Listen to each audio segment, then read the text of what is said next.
Assalamualaikum warahmatullahi wabarakatuh. Pemirsa Bandung TV, apa kabar Anda hari ini? Saya Krisanti. Hari ini di episode talk show Adikarya Parlemen sudah berada di pelataran halaman gedung DPRD Provinsi Jawa Barat. Dan episode kali ini saya akan membahas mengenai Raperda Kominfo yang tentunya fokus pada rencana pemerintah Provinsi Jawa Barat dalam 5 tahun kepemimpinan Gubernur Ridwan Kamil ingin sekali mewujudkan rencana Smart City, Smart Province, dan juga digitalisasi. Dan untuk membahas tema kita hari ini, tentunya saya tidak sendiri.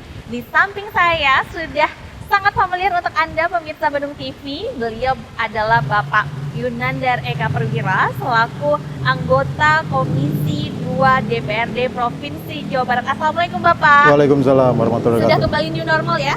Ya, ini new normal tapi bukan normal ya. Semoga tidak salah, dan kita di sini menggunakan physical distancing sehingga di tempat terbuka juga harapannya ini masyarakat tidak mengikuti new normal yang beredar bahwa bukan pakai masker lagi, tapi justru harus pakai masker lagi di mana-mana. Oke, harus pakai masker dimanapun Anda berada ya pemirsa. Dan tema kita hari ini adalah berkaitan dengan rencana pemerintah Provinsi Jawa Barat ingin sekali bahwa Provinsi Jawa Barat menjadi Smart Province yang tentunya ini senada seirama dengan motonya Jawa Barat, juara lahir batin, berkolaborasi dan juga berinovasi. Tanggapan Bapak sendiri bagaimana?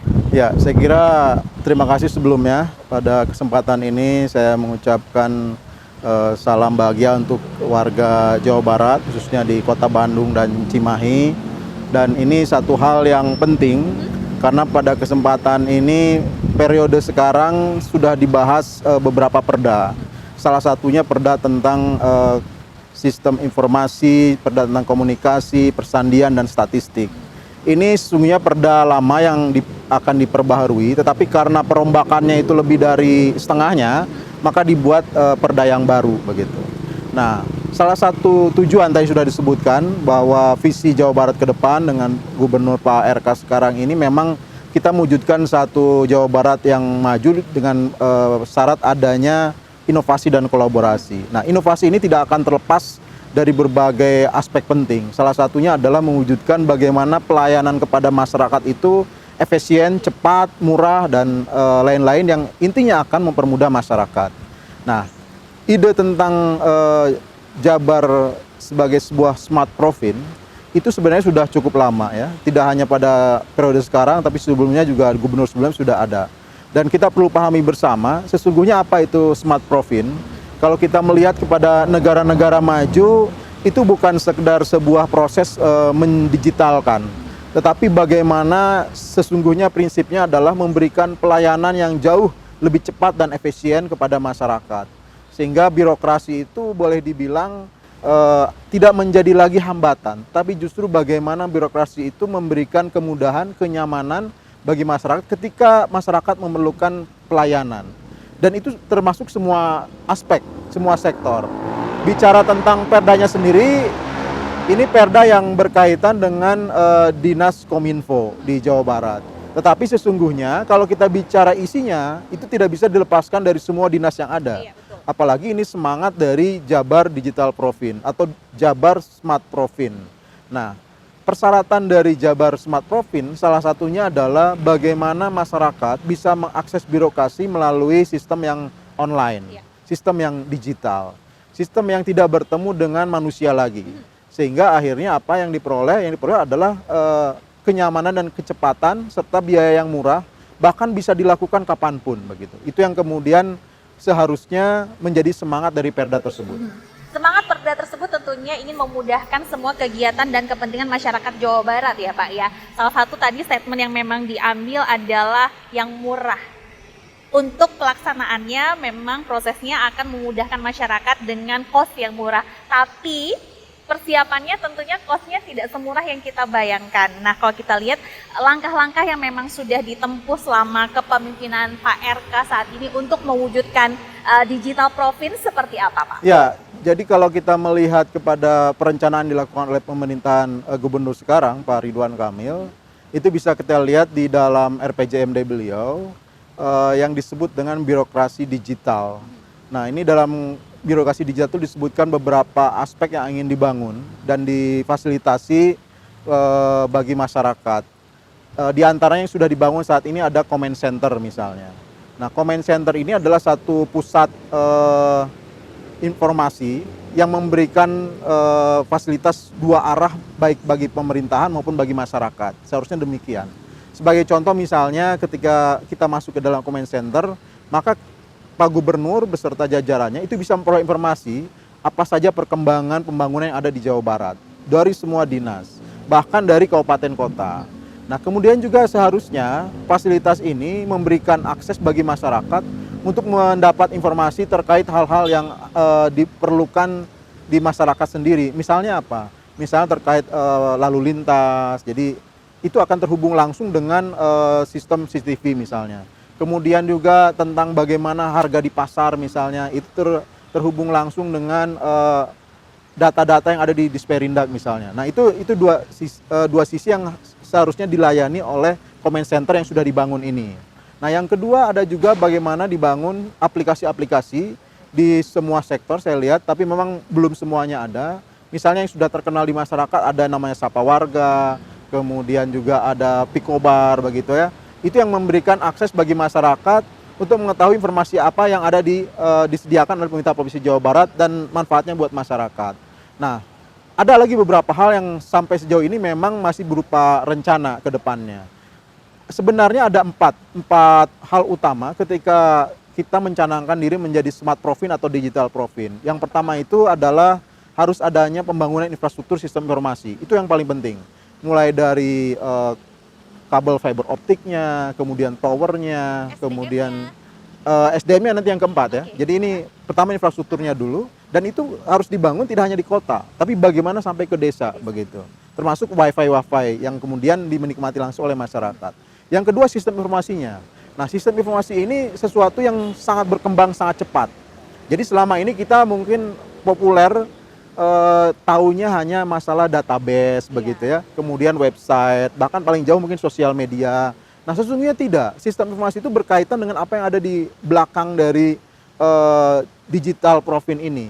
Jadi sekarang sudah dikenal banyak misalnya big data begitu ya. Kemudian juga ada yang terkait dengan misalnya kalau sudah maju sedikit di negara maju misalnya sudah ada artificial intelligence, sudah ada Internet of Things, kemudian blockchain begitu. Nah, itu syarat bagaimana kita mau kalau sungguh-sungguh, maka sistem informasi itu harus disediakan oleh pemerintah. Nah, saya lihat sampai sejauh ini memang belum sampai ke sana kita. Makanya di perda itu nanti, di perda tentang Kominfo ini, itu harus menjadi salah satu bagian yang penting. Harus ada di sana dipersyaratkan bagaimana kita punya visi menjadi digital province, ya itu harus ada. Kemudian yang ketiga, yang tidak kalah pentingnya adalah interface dengan masyarakatnya. Atau yang kita kenal selama ini sebagai aplikasi. Tadi yang dua yang udah contoh, tetapi aplikasi ini tidak bisa hanya dua itu saja, tapi harus semua sektor. Sebagai contoh misalnya harus ada aplikasi untuk petani. Bagaimana petani dimudahkan apabila ingin memperoleh benih, memperoleh pupuk, mengakses kemudian permodalan, itu ada aplikasinya. Nah, itu seharusnya sebuah digital province itu secara komprehensif bisa seperti itu. Tidak hanya petani, bagaimana sektor perdagangan misalnya, sektor industri, kemudian UMKM, kemudian juga masyarakat pendidikan untuk guru-guru apa, untuk siswa murid, termasuk yang sekarang kita sedang laksanakan pendaftaran siswa baru. Itu seharusnya PPDB online ini betul-betul menggunakan aplikasi yang memudahkan. Jadi orang tidak lagi harus datang ke sekolah, berinteraksi dengan orang lain, apalagi di musim COVID-19 seperti sekarang. Nah, semua itu memang masih jauh menurut saya gitu. Dan terakhir tadi prasyarat yang paling penting adalah sumber daya manusianya. Bisa dibayangkan sekarang ini marketplace atau sistem informasi bisnis seperti Gojek, Grab dan sebagainya, mereka itu sekarang kekurangan sumber daya manusia dari Indonesia untuk menyediakan sistem informasi yang berbasis big data, artificial intelligence dan lain. Demikian juga nanti saya lihat ke depan yang namanya digital province akan mengalami hal demikian. Kita masih kurang untuk itu. Jadi persyaratan SDM ini tidak hanya sekedar mengatakan perlu SDM-nya, tapi juga harus menyiapkan dari mana. Kita harus masuk ke dalam sistem pendidikan misalnya. Ada kurikulumnya, ada sekolah khusus yang memang tentang coding misalnya, yang masih sangat jarang sekali dikenal oleh masyarakat sekarang. Padahal itu sekarang sudah menjadi bagian utama dari bisnis di dunia ini. SDM yang paham bagaimana programming dan coding itu, begitu. Nah, itu 4 hal yang menurut saya juga nanti wajib ada di dalam perda itu. Sehingga nanti ketika kita mengatakan ingin menjadi digital profin atau smart profin, ya keseriusannya diukur dari sana. Oke, Raperda yang saat ini sedang digodok adalah hasil evaluasi dari yang sebelumnya. Di antaranya adalah tadi 4 elemen ya Pak yang harus bisa menjadi pilar untuk menumbuhkan dan juga mewujudkan digital province. Kemudian juga yang paling penting adalah semua perangkat yang memang mensukseskan digital province itu harus turut serta, termasuk sarana pendidikan dan juga kurikulumnya. Betul. Berarti sepakat dengan Menteri sekarang ya Pak ya? Ya, saya kira memang seharusnya kalau ini kondisi normal ya, itu peranan Menteri Pendidikan sangat-sangat vital. Saya melihat posisi beliau itu adalah bagaimana mewarnai pendidikan kita itu bisa setara, selaras dengan kondisi perubahan yang ada di dunia ini, terutama di era ekonomi digital begitu. Walaupun bukan itu yang bukan itu semua maksudnya, masalah moralitas dan sebagainya juga penting. Tetapi kalau kita mau jadi negara maju, mau jadi provinsi yang maju, maka mau tidak mau revolusi itu harus dilakukan. Bagaimana mengubah mindset di lembaga-lembaga pendidikan untuk mampu menyediakan SDM-SDM yang bisa beradaptasi dengan kebutuhan dari ekonomi digital ini begitu. Nah, itu menurut saya sangat penting sekali dan itu harus dilakukan oleh Provinsi Jawa Barat. Oke, Provinsi Jawa Barat punya tugas berat untuk bisa merubah mindset masyarakat yang ada karena masyarakat Jawa Barat ini merupakan masyarakat dengan jumlah terbesar di Indonesia. Tentunya literasi digital juga sangat penting dipahami oleh masyarakat Jawa Barat. Nah, seperti apa upaya dari pemerintah untuk bisa mengedukasi berkaitan dengan literasi digital demi mewujudkan digital province di Jawa Barat? Kami segera kembali usai jeda.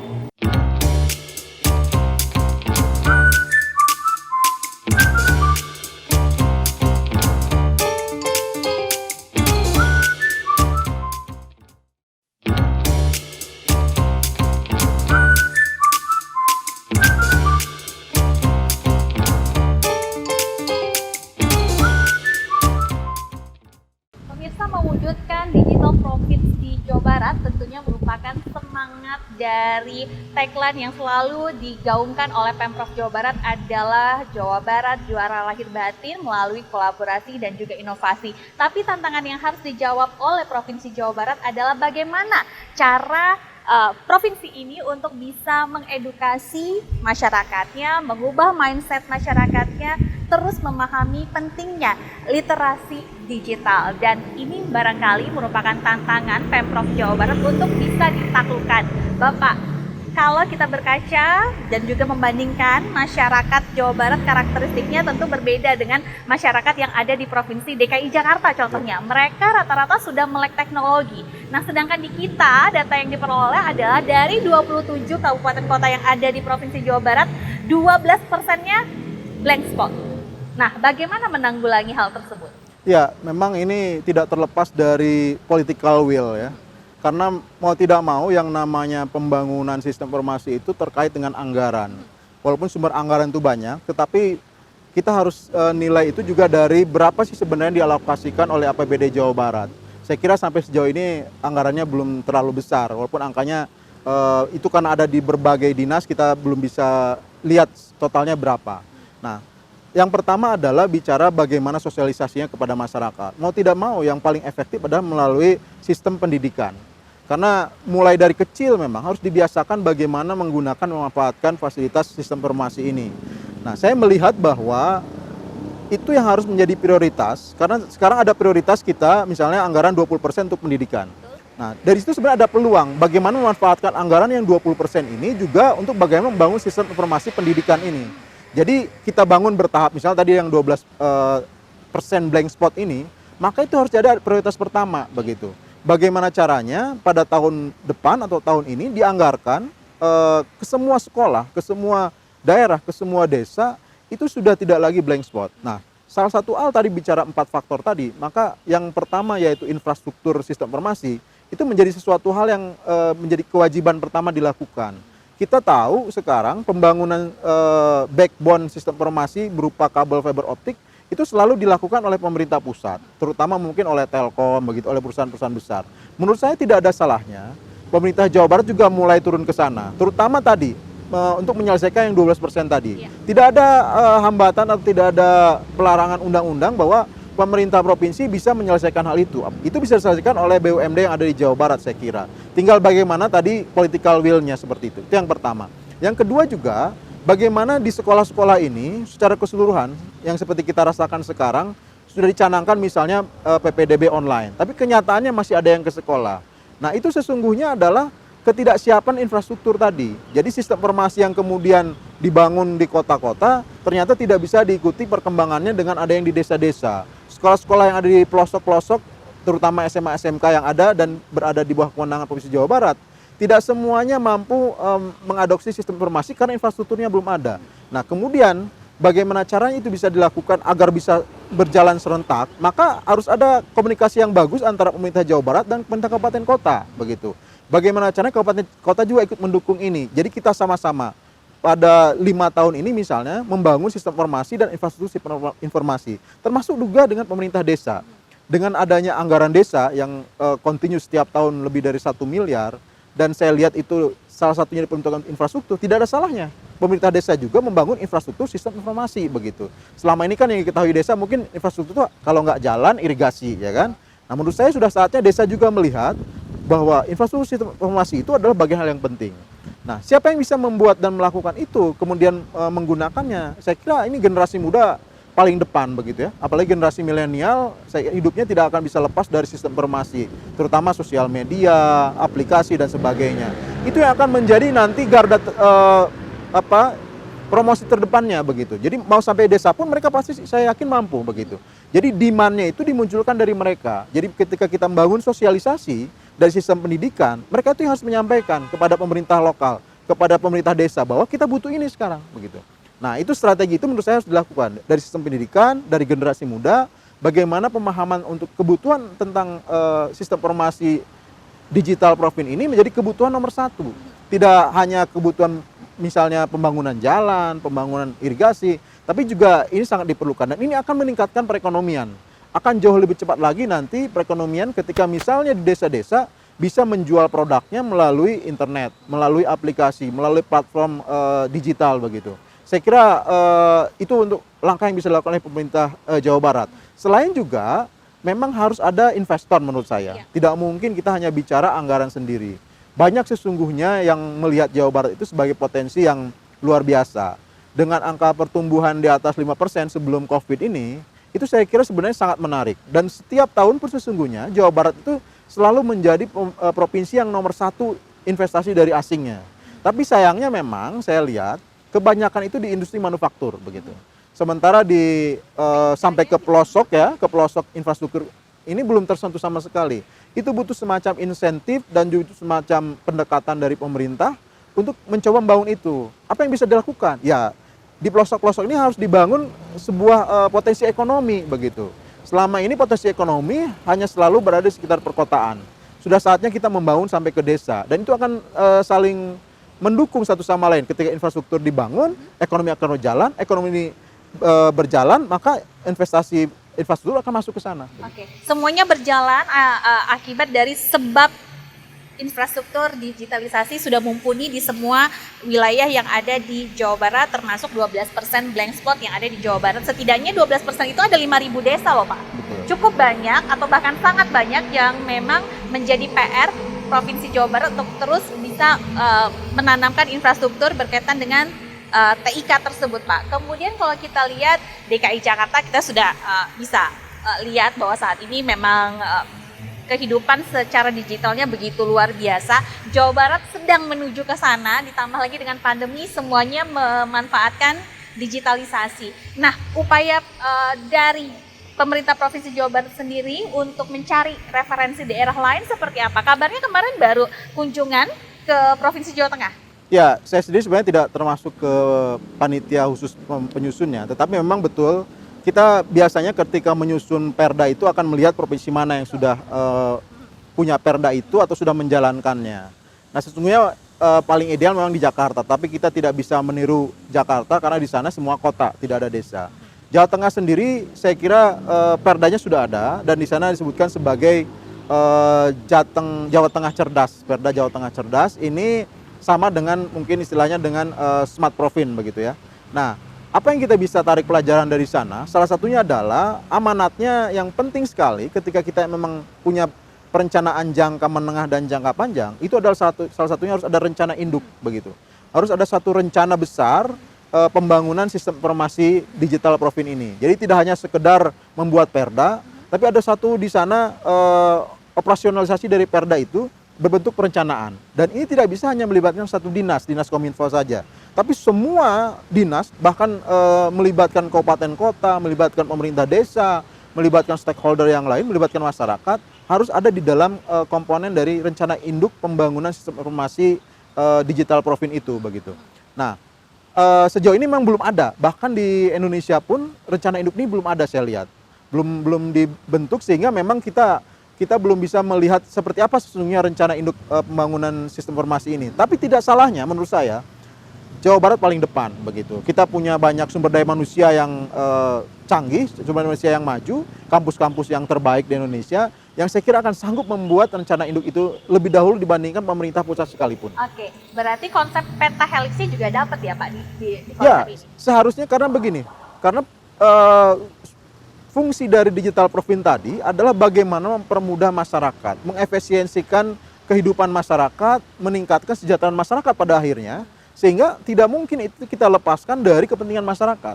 Kalau kita membangun satu aplikasi misalnya untuk para pedagang pasar sebagai contoh, ya mau tidak mau kita harus libatkan mereka. Kebutuhan mereka apa yang harus ditampung dalam bentuk aplikasi.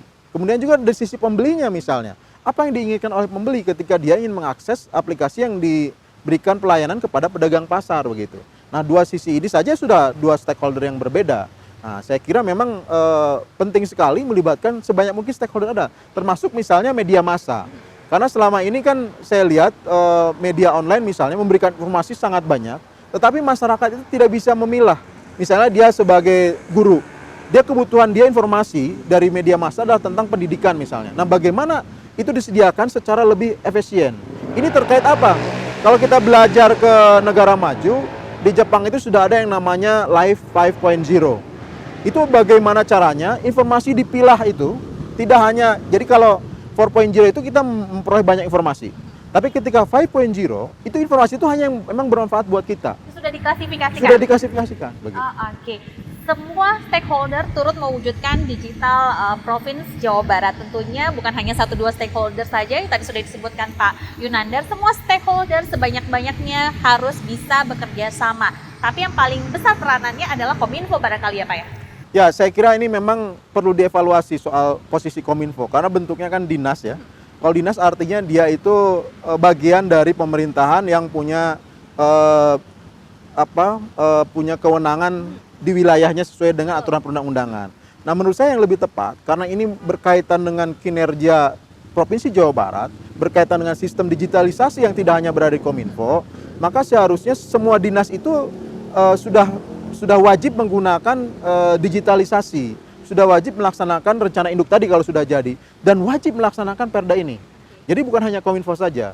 Kominfo itu peranannya mungkin akan lebih spesifik misalnya dalam pengelolaan back office-nya, sistem informasi di belakangnya. Bukan misalnya aplikasi justru sektoral sifatnya. Kemudian juga akan lebih cocok lagi misalnya mengelola analisis statistiknya begitu. Karena di sana yang punya kewenangan untuk analisis statistik sekarang. Tetapi yang lain-lain itu juga harus punya kemampuan bagaimana memanfaatkan dinas yang lain maksud saya, memanfaatkan digital Provinsi ini menjadi satu sistem yang mempermudah kinerja mereka dan mempermudah pelayanan kepada publik. Nah, mungkin akan lebih tepat atau lebih cocok Kominfo ini sesungguhnya menjadi sebuah badan, bukan menjadi dinas begitu. Kalau badan sifatnya dia mengkoordinir semua, dia memfasilitasi semua dan bisa berdampak ke semua begitu.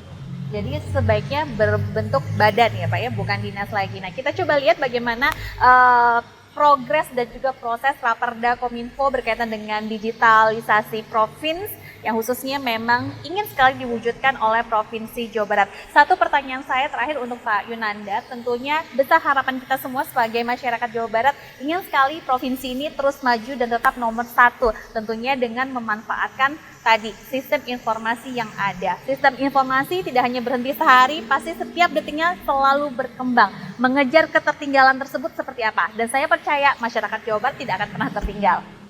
Baik, ya memang ini yang paling penting. Kalau tadi saya bicara misalnya big data, IoT ya, Internet of Things, kemudian sistem-sistem blockchain dan sebagainya, itu sesuatu yang di negara maju bahkan mereka sudah menjadi keseharian begitu. Sementara di kita untuk menggunakan big data saja masih hal yang asing begitu, yang belum bisa. Ini penting sekali bagaimana kita melakukan lompatan ke depan. Nah, kita tidak bisa mengikuti apa yang belum kita lakukan begitu saja tanpa kita melihat sebenarnya kondisi sekarang seperti apa.